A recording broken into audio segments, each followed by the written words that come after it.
Welcome to Hebraic Insights in the Gospels.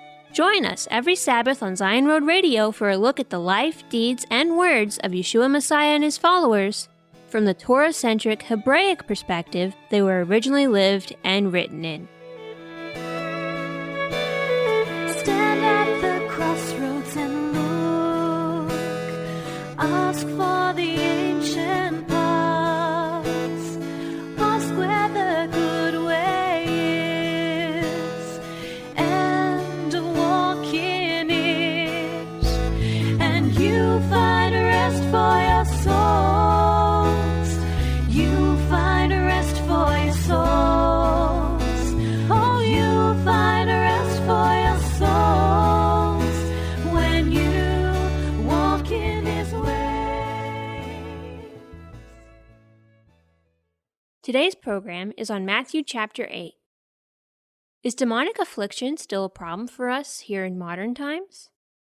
When we know that Messiah is able to heal and deliver us from our afflictions, can we really have faith in him to trust that he truly wants to help us?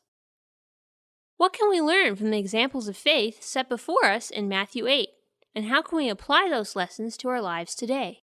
Also, what kind of man is Messiah, and what can we learn from his example about what truly being a real man actually is in the eyes of our Creator? Stay tuned to the end of this program for Eliyahu ben David's insight on these questions and more in Matthew chapter 8.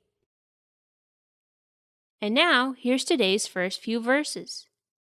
Matthew chapter 8, verse 1 through 17. When he, that is Yeshua, came down from the mountain, great multitudes followed him. Behold, a leper came to him and worshipped him, saying, Lord, if you want to, you can make me clean. Yeshua stretched out his hand and touched him, saying, I want to. Be made clean. Immediately his leprosy was cleansed. Yeshua said to him, See that you tell nobody, but go, show yourself to the priest, and offer the gift that Moses commanded as a testimony to them. When he came into Capernaum, a centurion came to him asking him and saying, Lord, my servant lies in the house, paralyzed, grievously tormented. Yeshua said to him, I will come and heal him. The centurion answered, Lord, I'm not worthy for you to come under my roof. Just say the word, and my servant will be healed. For I am also a man under authority, having under myself soldiers. I tell this one, go, and he goes, and tell another, come, and he comes, and tell my servant, do this, and he does it. When Yeshua heard it, he marveled, and said to those who followed, Most certainly I tell you, I haven't found so great a faith, not even in Israel. I tell you that many will come from the east and the west, and will sit down with Abraham, Isaac, and Jacob in the kingdom of heaven, but the children of the kingdom will be thrown out into the outer darkness. There will be weeping and gnashing of teeth. Yeshua said to the centurion, Go your way, let it be done for you as you have believed. His servant was healed in that hour. When Yeshua came into Peter's house, he saw his wife's mother lying sick with a fever. He touched her hand, and the fever left her. She got up and served him. When evening came, they brought to him many possessed with demons. He cast out the spirits with a word, and healed all who were sick, that it might be fulfilled which was spoken through Isaiah the prophet, saying, He took our infirmities and bore our diseases. Now, here's Eliyahu ben David with some thoughts on what we can learn from those verses. Stand at the crossroads and look. Ask for the ancient paths. Ask where the good way is, and walk in it, and you find rest for your souls. You find rest for your souls. Oh, you find rest for your souls when you walk in his way. Hello, friends. As we're going through the book of Matthew, it certainly is exciting listening to the words of Yeshua, seeing the incredible deeds that he did. It almost feels like we're there. In Matthew 8, verse 1 through 17, the Sermon on the Mount has come to an end. And as Yeshua Messiah comes down off of the mountain, people are so amazed with him, enthralled with him, with what they've heard and seen. Multitudes of people are simply following him wherever he goes. And tonight we're going to see some of the things that happened, amazing things, as he stepped away from the Sermon on the Mount and stepped forward in his mission. The theme tonight is from Matthew 8. He himself took our weaknesses and bore our diseases. Certainly, this is a relevant theme to us even today. And I think we'll find ourselves incredibly encouraged by the things that we will witness him doing and saying. Well, carrying this theme forward now in Matthew chapter 8, I too have been struck by those verses where the leprous man says, if you just want to. And Messiah says, I want to. You know, there's a lot of folks that don't have enough faith to believe that Messiah wants to, that he wants to reach out and heal them.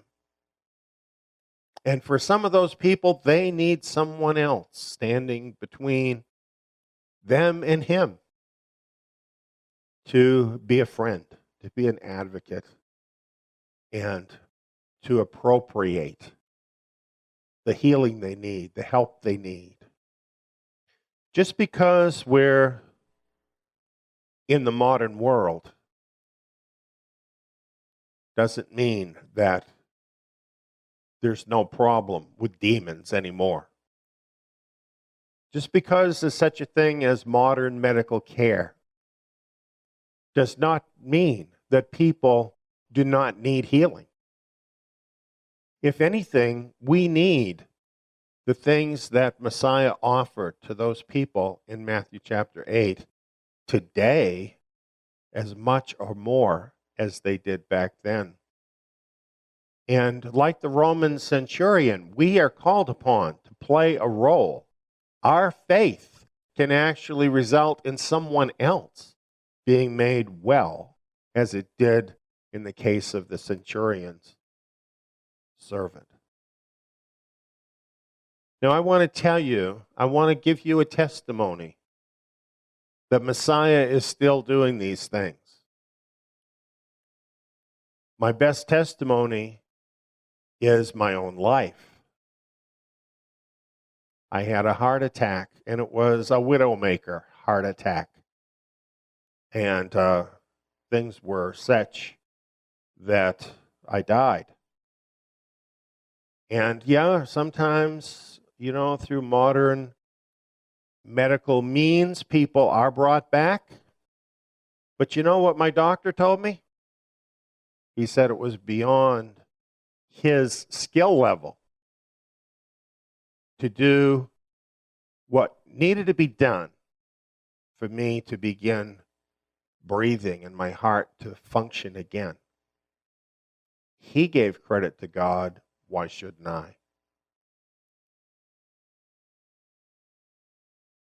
This is not the only time in my family that we have experienced this touch of Messiah in our lives. And, you know, the times when I remember are the times that are most critical, when things happened where there was no other hope except him, except if he would just want to. It turns out he did want to. And that's my testimony about me and our family. But I know a lot of other believers. Many of you have had experiences where you have called out to him and he has touched you, touched your life. Now, does this happen for everything? No.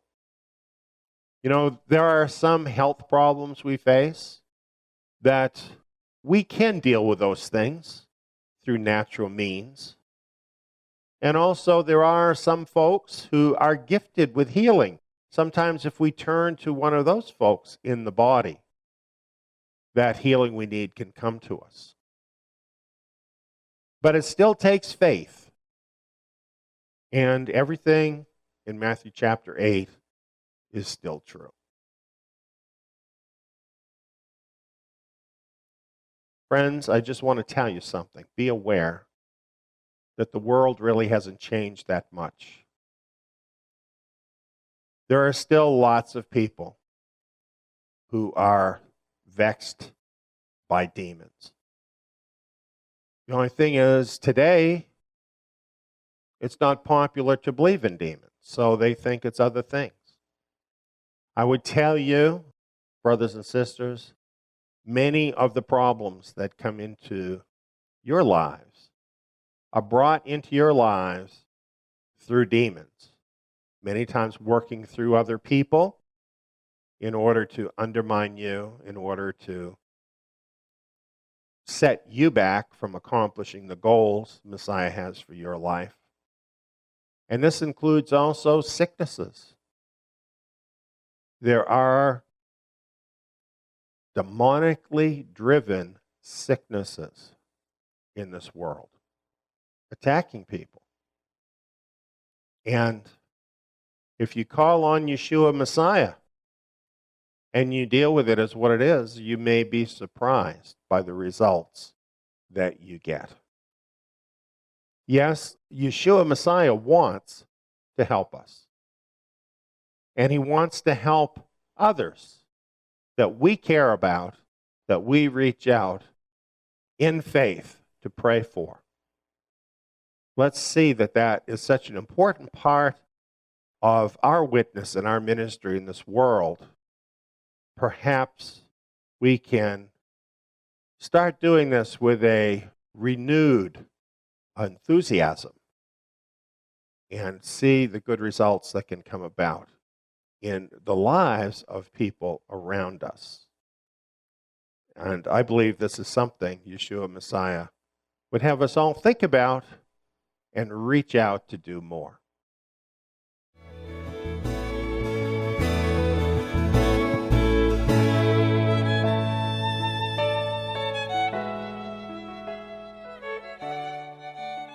After learning in Matthew chapter 8, verses 1 through 17, that we truly can put our faith in Messiah to help us, not only for our own afflictions, but also the afflictions of those around us, we turn to the next part of Matthew 8 to notice how Messiah exercised his faith and how he conducted himself as a man. Stay tuned for Eliyahu ben David's insight on that topic right after this.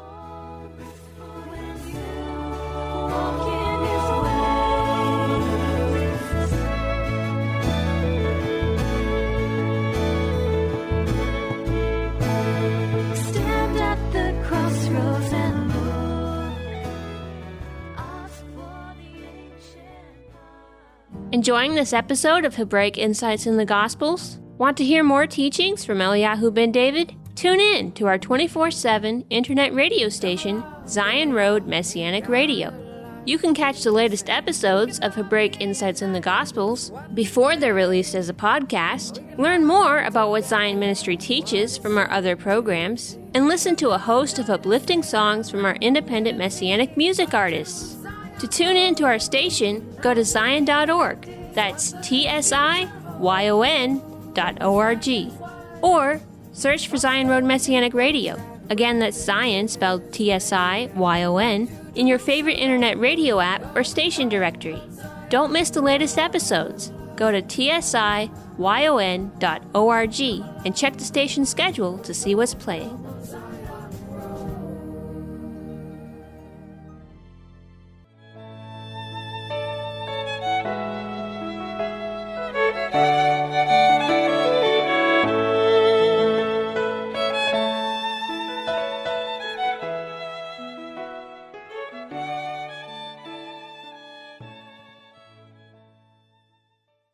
Welcome back. Here's the next few verses. Matthew chapter 8, verse 18 through verse 34. Now when Yeshua saw great multitudes around him, he gave the order to depart to the other side. A scribe came and said to him, Rabbi, I will follow you wherever you go. Yeshua said to him, The foxes have holes and the birds of the sky have nests, but the Son of Man has nowhere to lay his head. Another of his disciples said to him, Lord, allow me first to go and bury my father. But Yeshua said to him, Follow me, and leave the dead to bury their own dead. When he got into a boat, his disciples followed him.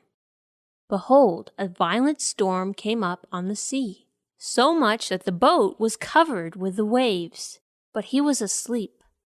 They came to him and woke him up, saying, Save us, Lord, we are dying. He said to them, Why are you fearful, O you of little faith? Then he got up, rebuked the wind and the sea, and there was a great calm. The men marveled, saying, What kind of man is this, that even the wind and the sea obey him? When he came to the other side, into the country of the Gergesenes, 2 people possessed by demons met him there, coming out of the tombs exceedingly fierce, so that nobody could pass that way. Behold, they cried out, saying, What do we have to do with you, Yeshua, son of Elohim? Have you come here to torment us before the time? Now there was a herd of many pigs feeding far away from them. The demons begged him, saying, If you cast us out, permit us to go away into the herd of pigs. He said to them, Go! They came out and went into the herd of pigs. And behold, the whole herd of pigs rushed down the cliff into the sea and died in the water. Those who fed them fled and went away into the city and told everything, including what happened to those who were possessed with demons. Behold, all the city came out to meet Yeshua.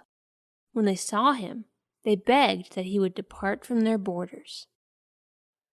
And now, some insight from Eliyahu ben David on those verses.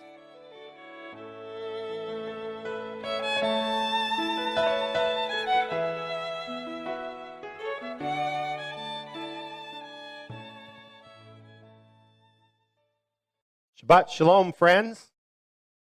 Tonight we're getting into more of Matthew chapter 8, getting into some very exciting portions of Scripture, things that can really stir us in our spirit to want to follow Yeshua.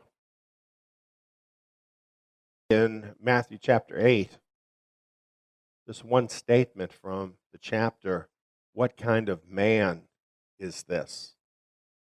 Truly, as we look at the things that Messiah did and said in Matthew chapter 8, it's breathtaking to see the kind of man he truly is.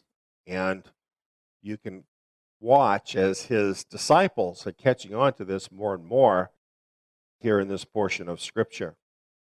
Well, as we go on this evening, we're going to take a look at Matthew 8, verse 18 through 34.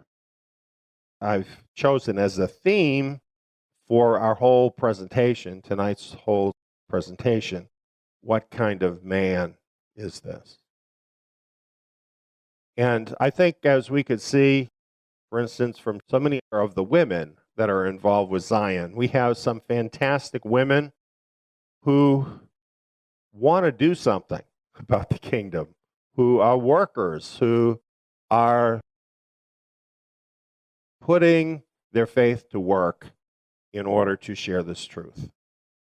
We so appreciate them, and we have a place for all of that here in Zion, for everybody. that wants to be able to use their gifts and talents. In tonight's message, these verses are, in a certain way, especially pointed towards the men. And you could miss that. But nevertheless, that's in these verses. But you know, we're living in a time where people don't know anymore what it means to be a man. They don't know, in many cases, what does it really mean to be a woman. That part is for a different discussion. We're going to talk about the man part here. You know, it's kind of sad for a guy my age to see what's happening for the young men today. I see a lot of confusion. Men that really don't know what it is to be a man, don't know how to be a man. And then there are some that have some sort of sense of what it's about to be a man, but they don't think they can do it because they think they're prevented. They think the feminists are going to keep them from being a man. They think the system is going to prevent them from stepping up and being a man. They're very tentative. They're very timid. They lack confidence as a man. They're not sure what to do. They should read Matthew 8. If you want to see what a man is about, read Matthew 8. Because that man, Yeshua Messiah, did not lack confidence. He didn't worry about what it was to be a man because he knew. He simply was one, and he acted like one. And really the best way to become a man and what a man should be is to follow him. Because in every way, he is the perfect example of what a man should be. One thing I want to tell you about him, and perhaps you saw that when you saw the things that he said and did here in Matthew 8, and this is part of being a man. He was radical for the truth. Now, he wouldn't describe himself as radical, by the way. He would say, I'm just doing what it is I'm supposed to do as a man. But the people who watched him do what he did, when they say, what kind of man is this? They're saying, this is the most radical thing I've ever seen. When they're saying, please don't come into my town, they're saying, we're scared to death of you. That's what happens when a man actually rises up to be a real man. Scares people. It shouldn't. But it does.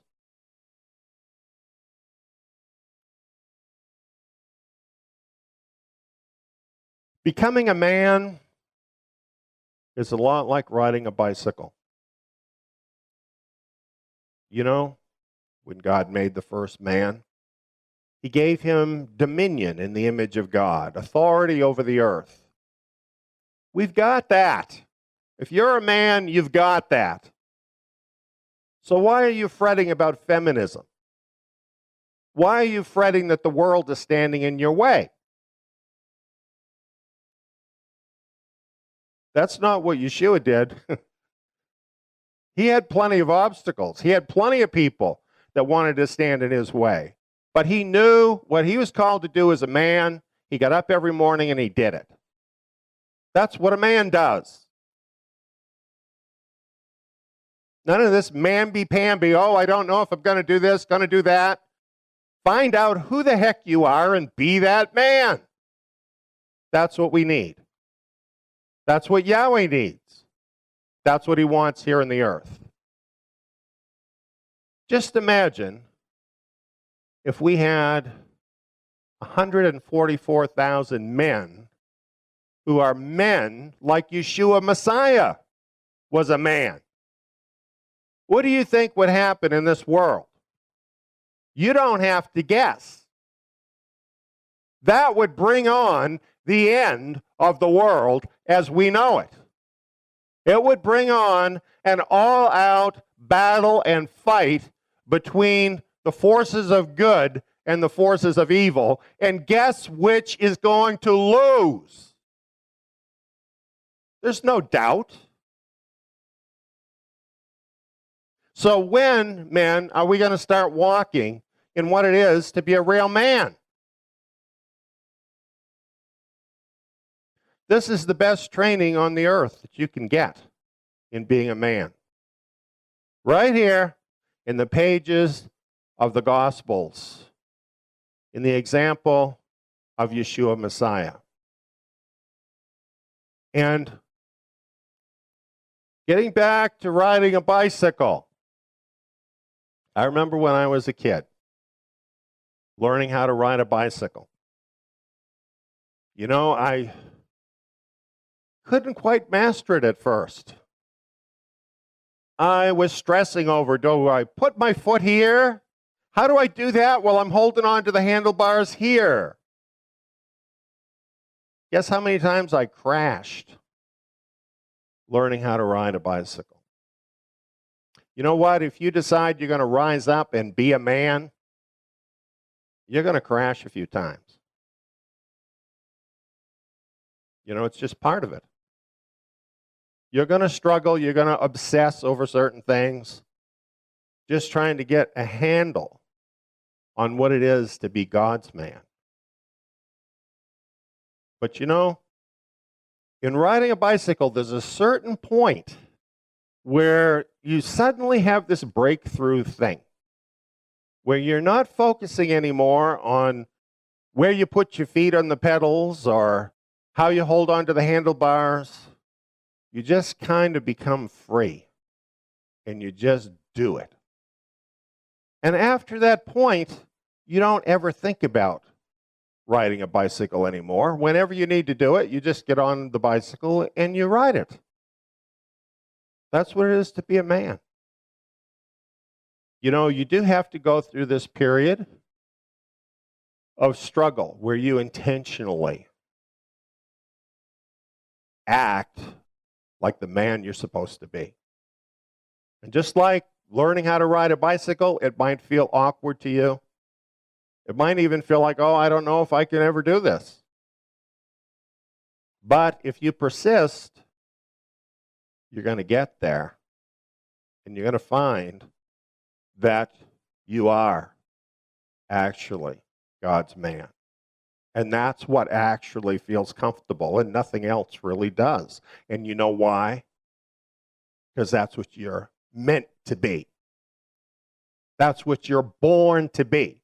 That's what a man is. God's man. And that's written all through the book of Matthew, everywhere you see anything about Yeshua Messiah. He is our example. He is showing us the way. 144,000 men rise up and follow him.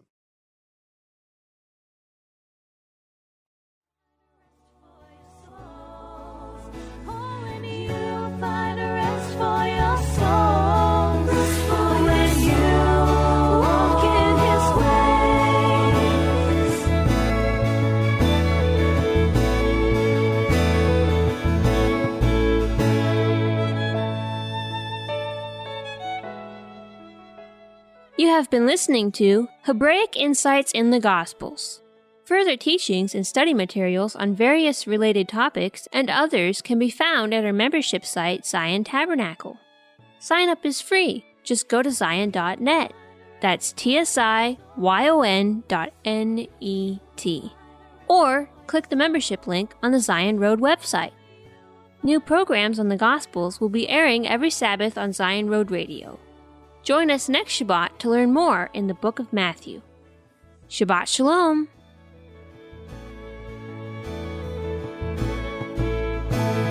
Stand at the crossroads and look.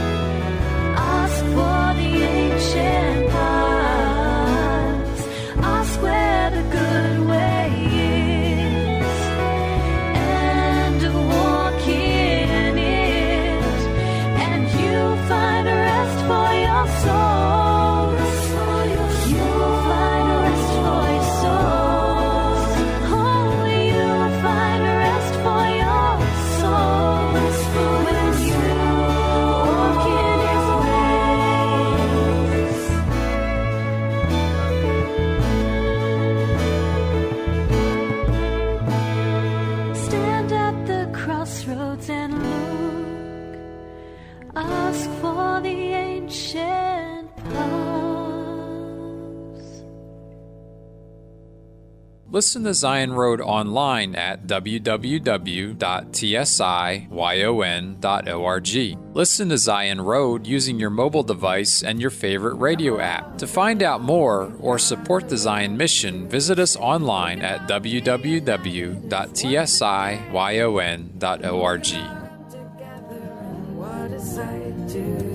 So come and join us in our community. Up to Zion Road, we can all be reconnected. What the future holds, bring us back as one. Foster the people, staggering into this race. Back to Jerusalem, we're going home on Zion